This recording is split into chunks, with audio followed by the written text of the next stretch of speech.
So when they're all killing us, or they, but wait a minute, this guy said thank you, and I'm going to be He safe. was such a gentleman and polite to us. We're not going to kill him. No, of course not. Of course not. We're all good.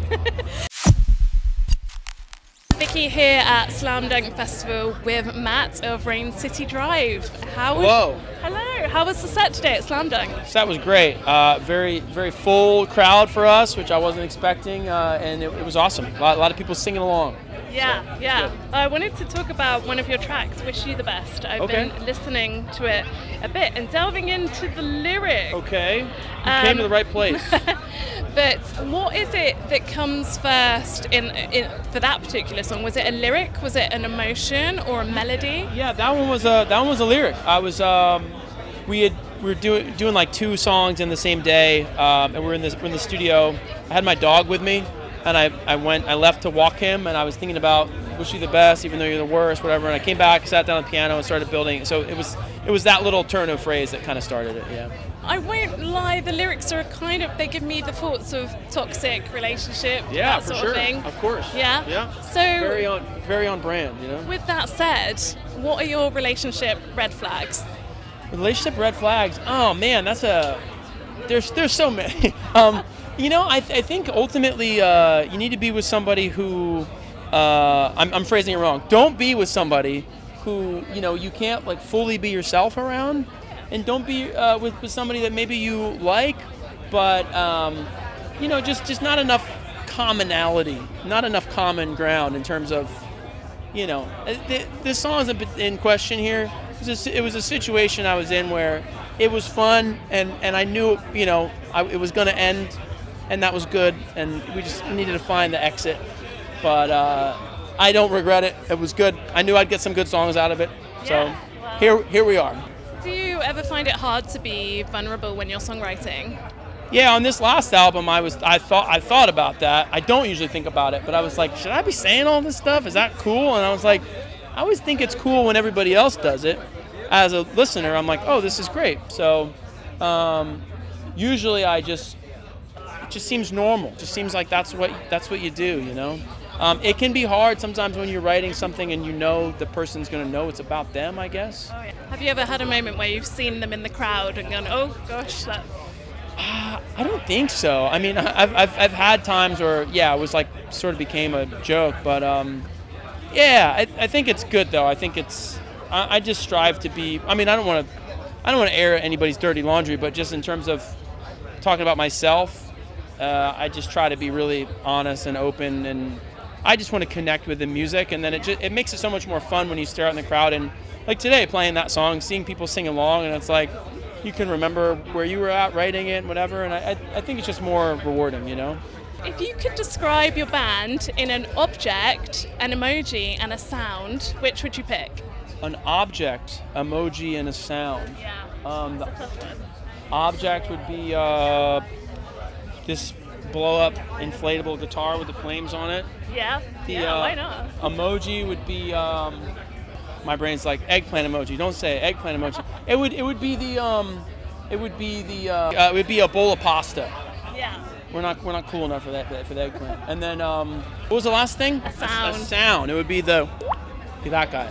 See that? That's good. Yeah. With the rise of AI across the globe, do you ever find yourself using AI in any way, shape, or form? No. My girlfriend is very smart, and she tells me that AI is not that great and that we don't need to worry about it as much as maybe eventually. But right now, it's basically just like, when you're doing like predictive text, and you can just keep going, and that's why, because, and I said, it's like, she's like, that's what it's doing. It can't think yet. So for now, I think we're safe. Maybe we should just be enjoying the last bit of safeness that we have. Yeah. But people are biased towards other human beings, and it's like, imagine if there was a robot Olympics. You'd only care about like maybe the robotics teams that built the robot. Like without that, like you say, with the vulnerability, you want to relate to other people. Yeah. So we don't only have DJs. We have these archaic rock bands that stand up there and tune up and whatever. So I'm not too worried about it, and maybe I should be, but I'm not going to be. There's been so many times though, right? Like you remember when like the synthesizers came out, and the Beatles were using the Mellotron in the studio, and they're like, well, "That's it. We're not going to have session musicians anymore. Like, why would you need it? You know?" And it's like, why do you need anything? You know? Or what if we could just eat a pill instead of eat? You don't think people would still go to a restaurant? You know? It's never going to replace a live show, is it? What if there's all robots up there and people love the robots? Yeah, I mean, there is like the ABBA experience that you can go to in London, and that's all holograms, and people love it. Right. Yeah, I mean, you know, it's all good. Maybe there's room for the robots and us to exist in harmony. That's not what the movies will tell you. But that's what I'm pitching. And I'm one of those people that I say thank you to Siri, you know? So when they're all killing us, or they wait a minute, this guy said thank you, you know, and I'm going to be He safe. was such a gentleman and polite to us. We're not going to kill him. No, of course not. Of course not. We're all good. What is it about alternative music that made you want to be in an alternative band? Man, I grew up, I was really into Modest Mouse. I was really into Modest Mouse. I was really into Radiohead. And I liked things that, I don't know, I think at the time they really like, and I still really like them, but it just kind of spoke to me in a way that maybe some other more straight ahead pop stuff didn't, which I also love. I love all kinds of music. But I think it's, you know, it's like a opportunity to kind of express yourself and not worry about appealing to like the largest demographic, I guess, which is kind of fun. It's more about just like finding what your audience is. I also admire how not gatekeepy pop music is though too. It's like it's for everybody. Like welcome, please come on in. You know. So I would rather that than people being like too cool. But there's just a lot of really good alt music. You know. Who are some of your favorite bands? In general, yeah, Modest Mouse. Radiohead again. I really like Led Zeppelin. I like a lot of classic rock, like Beatles, Zeppelin, The Doors. I love Bob Dylan. Not a band per se, but I do really like him. Newer stuff, I really like Bring Me.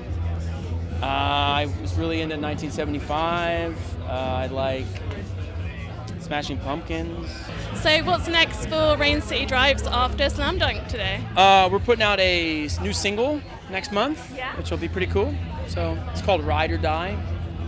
A relationship subject? It's a positive relationship thing. That's good. Yeah. It's about somebody being your ride or die, you know? Yeah. Love that. Cool. Well, really looking forward to hearing that and deep diving into those lyrics. Yeah, I mean, the joke was like, you know, if I'm in a happy, healthy relationship, it's like, so you're just going to make the worst music ever now, huh? So you be the judge. It all depends what happens in your life. Yeah, exactly. Cool. All right. Thank you so much for speaking to us. Cool. Thanks, guys.